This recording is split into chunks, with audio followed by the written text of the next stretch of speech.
आज हम पढ़ेंगे टर्नर सिंड्रोम। सो टर्नर सिंड्रोम से पहले हमें एक चीज़ समझनी पड़ेगी कि नॉर्मली जो क्रोमोसोम होते हैं वो होते हैं 46XX या XY। अगर ये है तो मेल है, अगर ये है तो फीमेल है।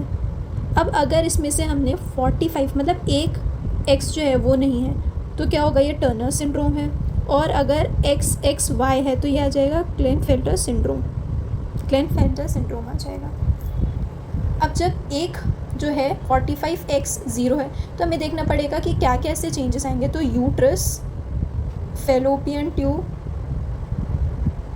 और अपर 1/3 ऑफ वेजाइना, ये सब किससे डेवलप होता है, ये होता है मुलेरियन डक्ट से। तो मुलेरियन डक्ट बिल्कुल नॉर्मल है तो ये प्रेजेंट रहेगा। अब जो ओवरी है, ओवरी जो है वो किससे बनती है, जेनाइटल रिच से बनती है ओवरी। तो जेनाइटल रिच जो है वो यहाँ पे सही से फॉर्म नहीं हो पाएगा तो उसकी जगह स्ट्रीक्स के फॉर्म में जो है वो गोनैड्स जो है वो स्ट्रीक्स के फॉर्म में देखेंगे। तो यहाँ पे ओवरी सही से डेवलप नहीं हो पाएगी। जब ओवरी डेवलप नहीं होगी, ओवरी सही से डेवलप नहीं हुई है तो ईस्ट्रोजन कहाँ से आएगा, तो ईस्ट्रोजन का लेवल कम रहेगा।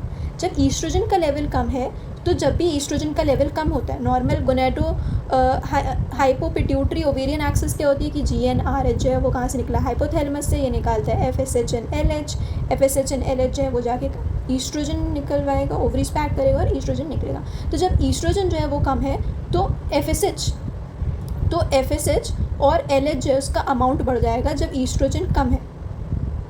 तो FSH और LH का अमाउंट तो बड़ा रहेगा पर ईस्ट्रोजन का अमाउंट जो है यहाँ पे कम रहेगा। अब ईस्ट्रोजन का अमाउंट कम है तो क्या हो सकता है, ईस्ट्रोजन कम है तो यहाँ पे सेकेंडरी सेक्सुअल कैरेक्टर्स नहीं डेवलप होंगे। दूसरी चीज़ कि अगर हम मिनार्की की बात करें तो यहाँ पे हमें प्राइमरी एमेनोरिया मिलेगा। अब यहाँ पे देखते हैं 45X0 है प्राइमरी एमेनोरिया इज़ कि उसे फर्स्ट टाइम ही उसे मेंसेस नहीं आए, मतलब उसकी मिनार्की ही नहीं आई, उसकी मिनार्की नहीं आई। वैसे यूजुअली मिनार्की की मैक्सिमम एज क्या होती है, मैक्सिमम एज नॉर्मली जो होती है दैट इज़ 15 ईयर्स, पर यहाँ पे 16 ईयर्स तक अगर मिनार्की नहीं आए तो उसे हम कहते हैं प्राइमरी एमेनोरिया। उसको हम डिलेड मिनार्की नहीं बोलेंगे, वो है primary amenorrhoea. Poor secondary sexual characters और हाइपोगोनाडिज्म। हाइपरगोनाडोट्रोपिन मतलब कि यहाँ पे GnRH, FSH, LH इनके लेवल्स बढ़े हुए होंगे। हाइपोगोनाडिज्म मतलब यहाँ पे ओवरी सही से डेवलप नहीं हो रही ना, तो ईस्ट्रोजन का लेवल तो कम ही है।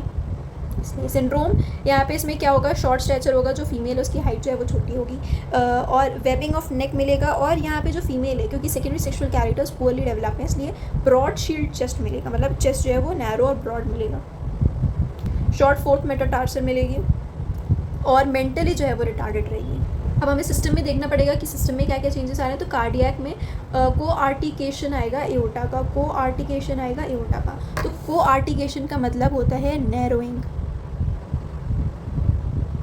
रीनल में क्या आएगा, हॉर्शू किडनी आएगा। रिप्रोडक्टिव सिस्टम में यूट्रस, वेजाइना और फेलोपियन ट्यूब हम देख चुके कि प्रेजेंट होगा। और ओवरीज जो है यहाँ पे अंडर डेवलप्ड रहेंगी और अंडर डेवलप्ड ओवरीज हैं तो यहाँ पे फॉलिकल्स की सही से ग्रोथ भी नहीं होगी। और दूसरी चीज़ यहाँ पे हार्मोन्स जैसे ईस्ट्रोजन, प्रोजेस्टेरोन ये भी एब्सेंट रहेंगे। इन्वेस्टिगेशन हम कराएंगे तो वही ईस्ट्रोजन का लेवल कम होगा, FSH LH बढ़े हुए आएंगे, कैरियोटाइपिंग कराएंगे तो यही आएगा। और यहाँ पे ईस्ट्रोजन का लेवल कम है तो हम ईस्ट्रोजन देंगे, अकेले ईस्ट्रोजन देंगे तो क्या होगा, हाइपरप्लेजिया हो सकता है एंडोमेट्रियम का, इसलिए हम क्या करेंगे कि प्रोजेस्टेरोन भी साथ में देंगे।